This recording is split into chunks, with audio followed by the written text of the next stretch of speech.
Good evening, friends, and a very warm welcome to the 1190th episode of KK Med Talks, our special series on every Wednesday called the Barrow Buddies. And today we have a very interesting topic. We're talking about integrated nutrition and obesity management. And believe me, friends, we have a very special guest today amongst us. We have none other than Dr. Dharini Krishnan, madam. She is a very senior, renowned registered dietitian practicing in Chennai, known for her years, if I may say, decades of work in the field of nutrition and dietetics, a doctorate in nutrition and dietetics, former national president, and the chairperson of the Indian Dietetic Association. Several talks, publications, awards, and accolades to ma'am. A very warm welcome, and thank you, ma'am, for taking out time for us today. A very warm welcome to you, ma'am. Thank you so much. Thank you for giving me this opportunity. Great, ma'am. So we have viewers who have logged in from not only within India but outside India as well, and everybody is keen to listen to you today.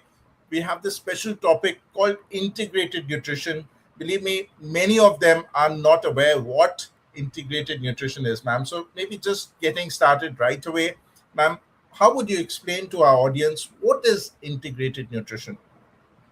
See, basically, integrated nutrition is using all the different sciences together for the right lifestyle, like physical activity, emotional well being, plus diet, which works in a very good way. And we need to work towards that because today there's a lot of mental stress, there's a lot of obesity, overweight in our country. So we need to work together, not just, talk about calories and proteins, but to talk about a diet which will work for each person.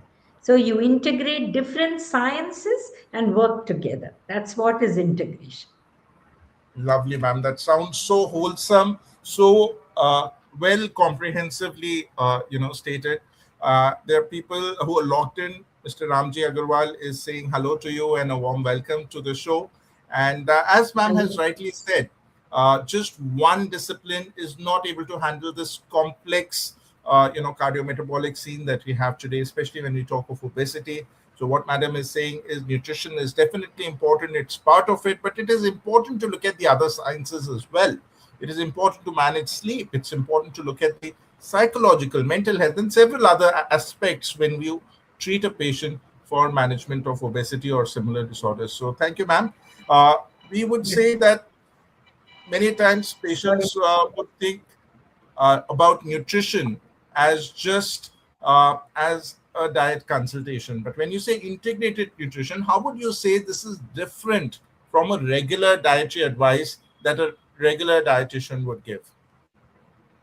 See, basically, how integration works is that you work with different people. For example, we will give a diet. It's not just a typed out diet. We actually take the exact food recall that they do, the family details about how much vegetables, how much oil they are using, what is the time they are able to give. And after that, we work with the whole family and then we tell them about exercise, how important it is.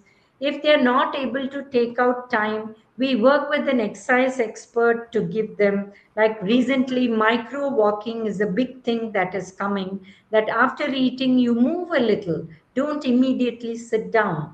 And similarly, for diabetics, we say with the PP is 2 hours later. So at the 1 hour 45 minutes, if you can do certain types of exercises, it also helps in sugar control. So these kind of simple things, what works for them according to what type of diet, and again, sleep.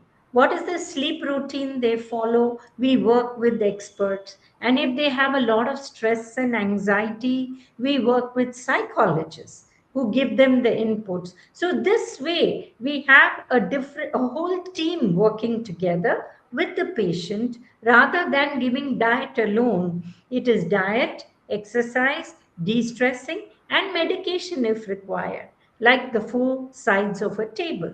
Unless all work together, the table doesn't stand. So it's like that. Lovely, ma'am. Very simply explained, but very important points for our audience, we are learning that we have to work with different disciplines.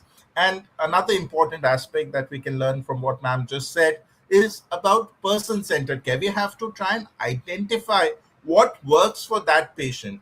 As ma'am said, if somebody cannot walk a lot, we have to work with that specialist to see what else can be done. Okay, if there is pain in the knee, can hand exercises be done?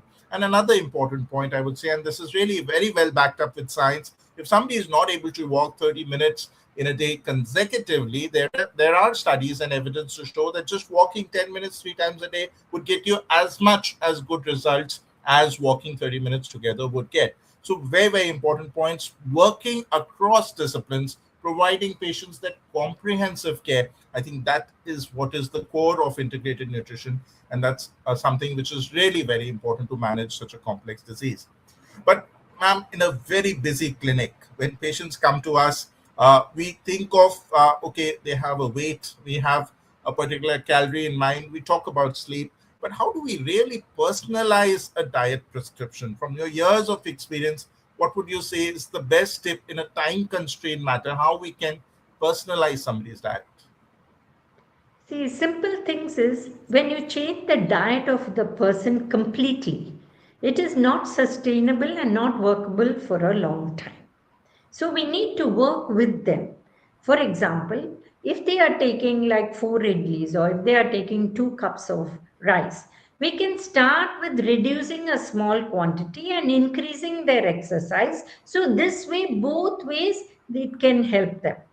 What people think is I work in a gym, I burnt out 600 or 400 or 200 calories, so I can take that. What we should understand is by burning out calories we cannot equate the quantity we eat, because the quantity we eat is far higher than what we burn out. Because today everything is numbers.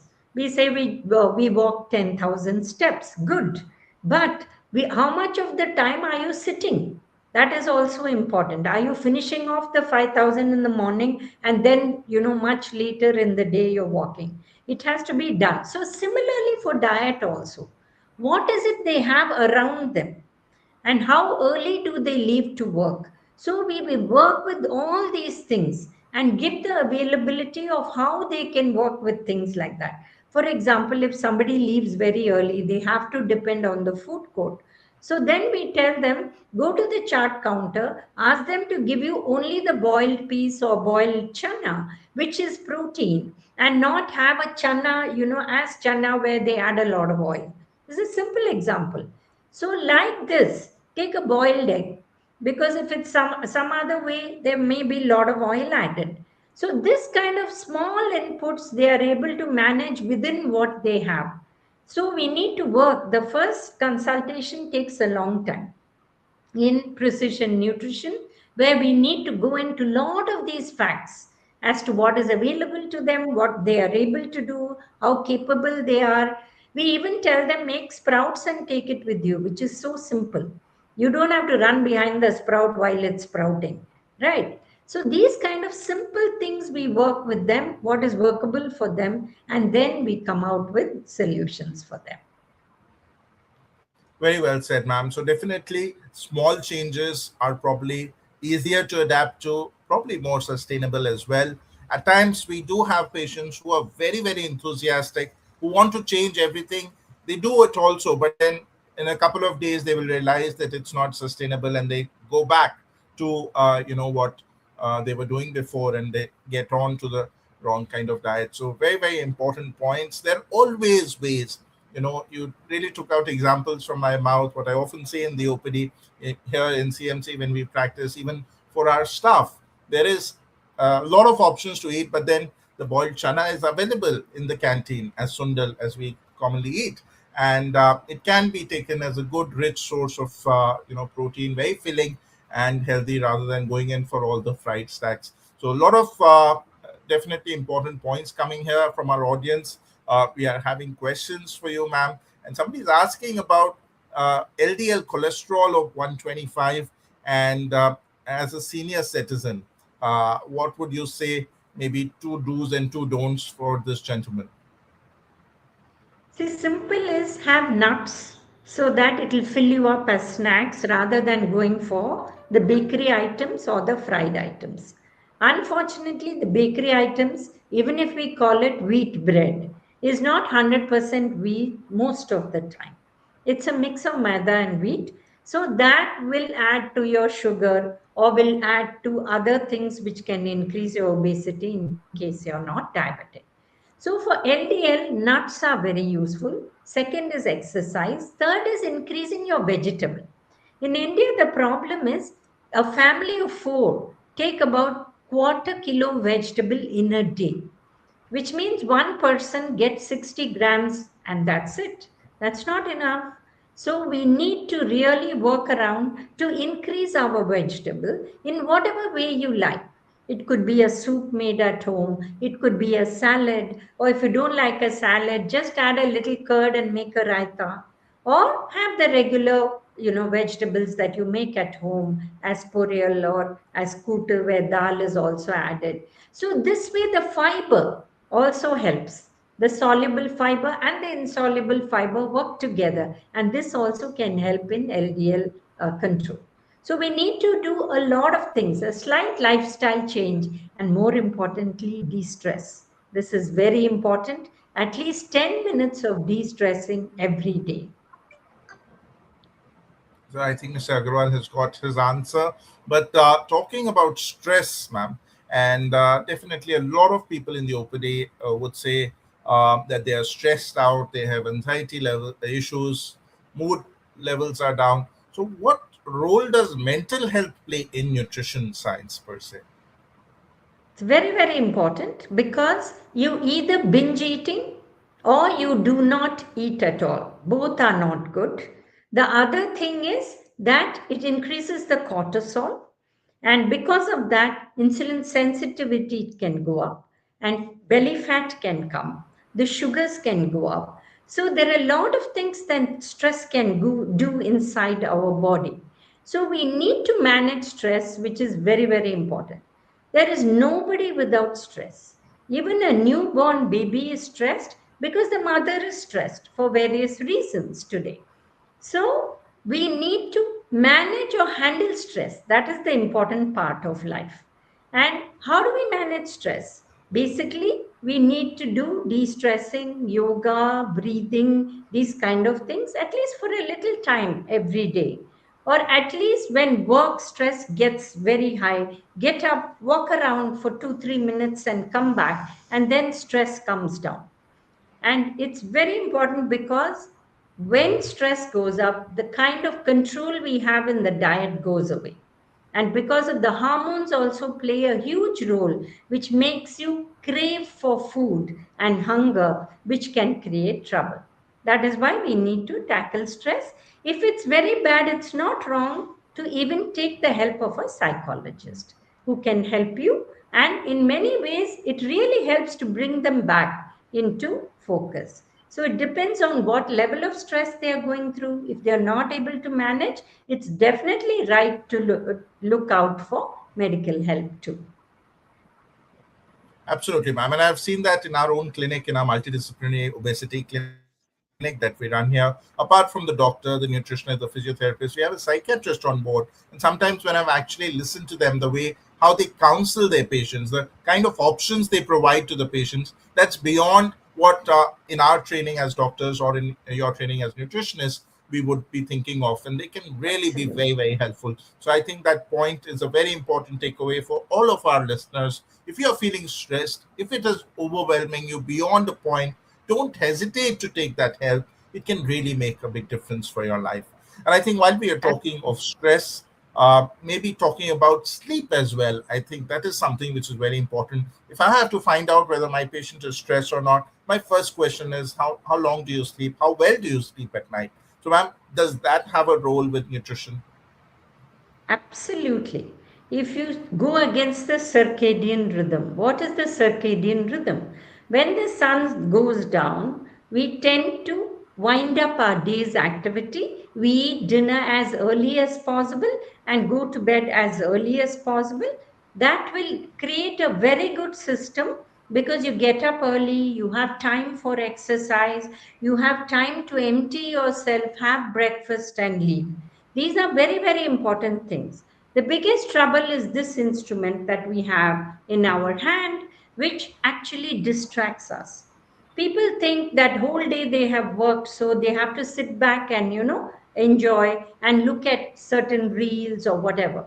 Stick to just half an hour maybe, but if you go on and sleep only at midnight, it's not good at all, because the quality of sleep that you get between 10 p.m. and 2 a.m. is very different from the sleep that you get after midnight. So this is very, very important. And more importantly, last month, there was a patient who came and told me, "Ma'am, I keep the alarm and get up at 3 a.m. every day." I said, "For what? Why do you get up at 3 a.m.?" They said, "No, ma'am, the biryani truck comes. So we go and have biryani at 3 a.m. and come." So these are things which are not at all good, because we should stop eating by 8:39 max, preferably earlier, and then we should sleep, because between dinner and sleep should be about 1.5 to 2 hours. So if we stop eating by 8:30, by 10:30 we go to bed, then between 10 and 6 a.m. we need our 7 hours of sleep. So this is very important. Don't get caught in all these new kind of trends, which is not good, because you won't be able to digest your food first. See, if somebody is doing night duty, or if somebody is working in the BPO sector where they have to work against the circadian rhythm, then it's a different ballgame. But for normal people who are in the daytime working period, they should wind down their day early and wake up early. Then they will see how different their day is. Agree, ma'am. So sleep is indeed important. The circadian rhythm is really important, and we see this difference when we manage patients who are working in night shifts, and many of us, our colleagues, nurses, doctors, are also working, and we see how it impacts their metabolic health, and therefore it is really, really important to have good sleep, and that is something as Madam clearly described. Dr. Vinnie Joglekar has joined, and she's greeting you, ma'am, and welcoming you to the show and Thank taking you. forward the discussion. I think we have a lot of questions lined up, but I'm wary of time. I think moving on to what we are discussing about integrated nutrition and obesity, is weight loss our main goal when we talk of obesity management? No, actually, more than weight, we should make them feel comfortable. If their waistline goes down, or if they're able to move better, has their stamina gone up? Has their stress levels come down? These are the first battles which are actually they have got over, which is very good. If they are able to maintain even 70% of what we tell them in the diet, that is fantastic. So small steps to a bigger thing. That is how they have to go. See, to put on weight, it took them many years, but they want to lose it within a very short while. That can not happen unless you use other methods. But if you want to go the traditional way, you have to give yourself some time. So small conquers are very good. Small battles that we can cross is excellent. Like the first thing is, if somebody tells them, "Hey, you look a little slim, you look better," they feel very, very nice. That could be just maybe a kilo loss, not more than that. But just that, streamlining the feel that they feel when they get up, that there's no aches and pains in their body, that they can move around, they are feeling lighter. These are big, big steps actually, which will take them slowly to their goal. And hence, that is very, very important. It's not just weight loss, it is fat loss, it is inch loss, and inches around the belly is very, very important, because belly fat and the waistline, if it goes up, actually is directly related to non communicable diseases. So if they reduce that, that itself gives them a very big edge towards good health. So this is how, and I think the whole family, the friend circle, everybody should support them. And that is a very important thing. Agree, ma'am. And I think if I just take it even a step further, when my patients come back first time, and even if they've not lost any weight, but they've maintained the weight as they were last time, I say that's the first victory. We've not gained at least. Previously, every visit they were actually gaining weight, and now at least they've stabilized. So, small victories, as ma'am said, is something that encourages our patients, and that leads on to the bigger goals, smaller steps. Walking slow but steady is what we are looking here. We are running a marathon. We are not running a sprint. Slow and steady wins the race. Talking further, Right. ma'am, We also do group counseling. Nitin, we also do group counseling where it works very well because apart from the consultation we give, they work together as a group, like minded people. They get together, they do everything together, like even they create a potluck at work where each one makes a dish and brings, then they do the small exercises here and there. So, even that works in a big way. absolutely, ma'am. So I think the impact that a peer who's done well has on another patient is much, much more than any one of us as healthcare professionals talking to our patients. If one of our peers tells that, this is what I did and I achieved this, I think that really has a very good impact. And I think we use it not only for obesity, but even patients with type 1 diabetes. When we do these group counselings, we've seen the support groups really, really help in a very, very big way. Yeah. Thank you, ma'am, for pointing that out. And moving on to the next important question, and sometimes, as we've discussed, everybody is busy. Everybody, even if not busy, feels they are very, very busy in their work day. How can we actually get the integrated nutrition integrated into a busy work day? What tips would you give to such patients who feel that they don't have any time to, do so many things that an integrated nutrition package is giving them? See, simple is you can do a batch work of food that you prepare on a weekend, which you can then freeze it, take it, and then use it through the week. This is one option. Second is use simple things. Like I always say, like in a bank, there are people who work, overtime these days. It's almost 14, 16 hours, or even IT sector. So what I tell them is each one carry a different vegetable. You can cut it at lunch and eat. It's not wrong.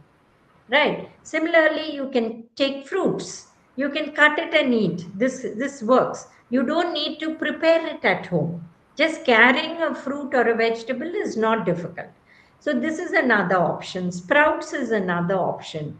And taking from the food court simple things and putting it together.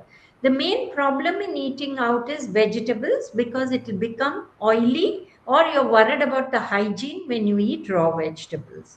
So that is why we say you carry it, wash it, cut it, and eat. The rest of it you can manage outside, like a steamed food or something like that.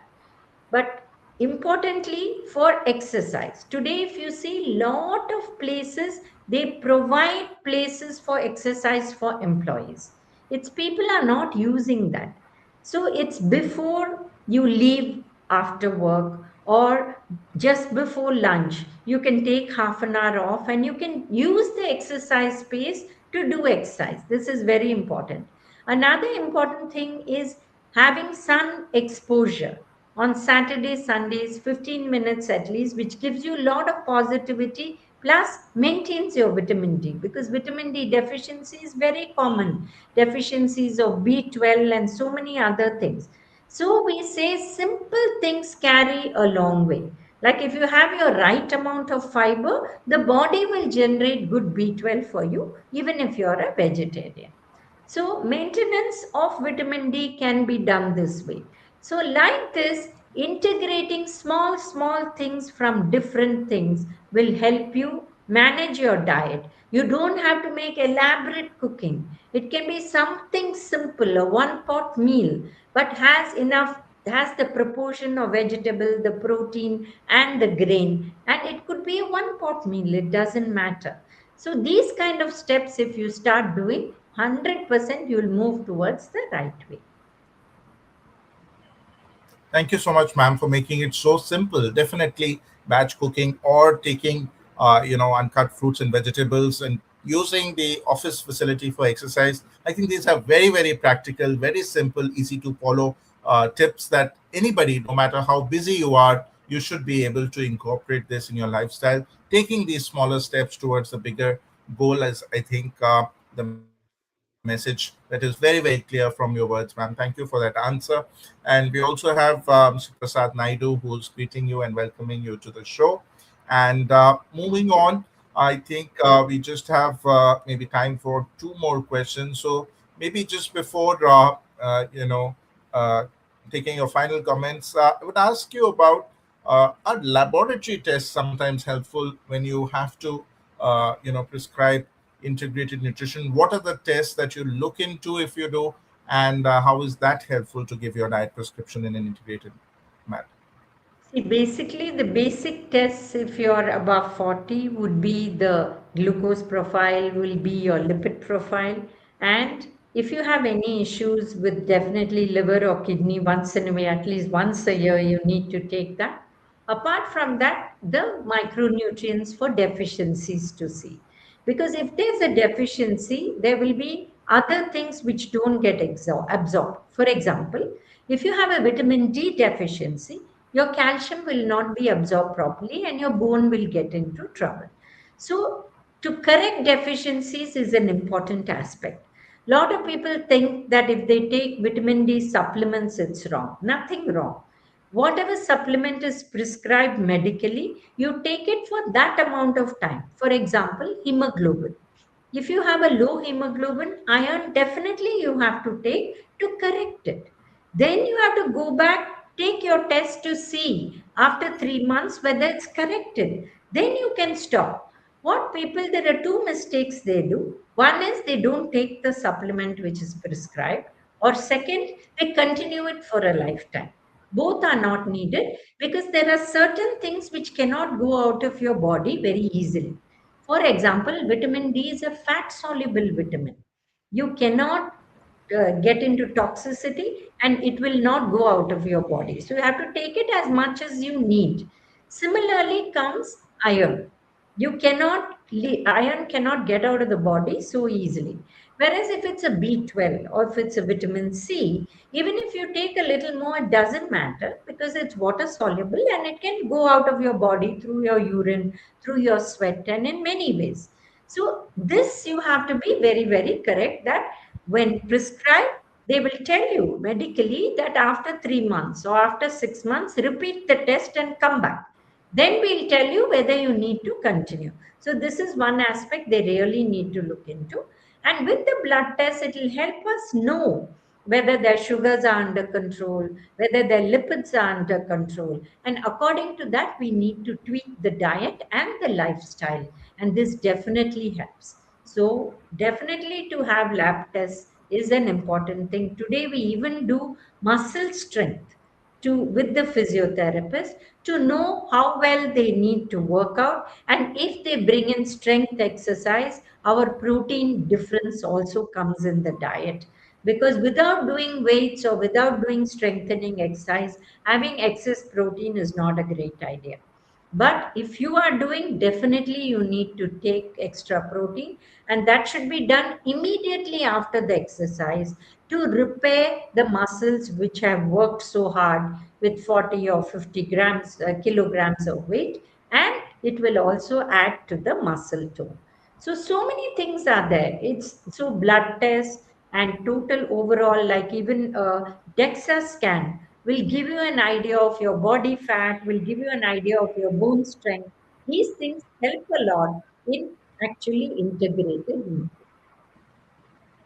Completely agree, ma'am. So it's not only blood tests, very nicely mentioned about muscle mass, the scans, and especially very, very important in today's era when neo anti-obesity medications have taken control over the market, and a lot of people are using them. And if they are not really consulting their specialist, their nutritionist, then definitely this is something which is going to be a problem. So definitely very important to have your right guidance by your treating specialist about the test that you need to do. So I think with this, ma'am, we are coming to an end. Before we close, if I may ask you, maybe three important points that you would want our listeners to remember from today's discussion. And you've really given very, very good answers, but just three summary points. What would you say to our listeners, ma'am? First is work towards your health. That is more important than weight. Health is the first focus. Second is in diet, have all your five food groups every day.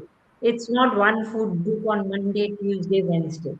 All your five food groups, which all of us know, have all of them every day. That is very important. And the third most important point is other parts of life is also important, like exercise, de-stressing, along with diet. And that's when integrated health comes through integrated health. Thank you so very much, ma'am, for those wonderful 3 points. Looking at health as a whole is, I think, something which is very, very important that you've mentioned, and just not alone to focus on weight is important. Very nicely elaborated points on integrated nutrition, how we bring about different disciplines on the same table for the same patient so that they have better outcomes for their health. I think it was a very, very fruitful discussion. From the organizing team, we have a certificate for you, ma'am. May we have a display of the certificate? And thank you, ma'am, for joining in today. And with this, we come to an end of today's session, and we look forward for another Barrow Buddy session. Ma'am, we really love to have you someday again on another aspect. But this is a special session, which is not only from KK Med Talks, but also from the core team of Integrated Nutrition as part of the IPEN group. And we really thank ma'am for taking lead to develop this group. And this is the first activity of our group together. It is really a proud privilege for me to be the host for today. Thank you, ma'am, for joining. Thank you. Thank you so much. Thank you. Bye bye.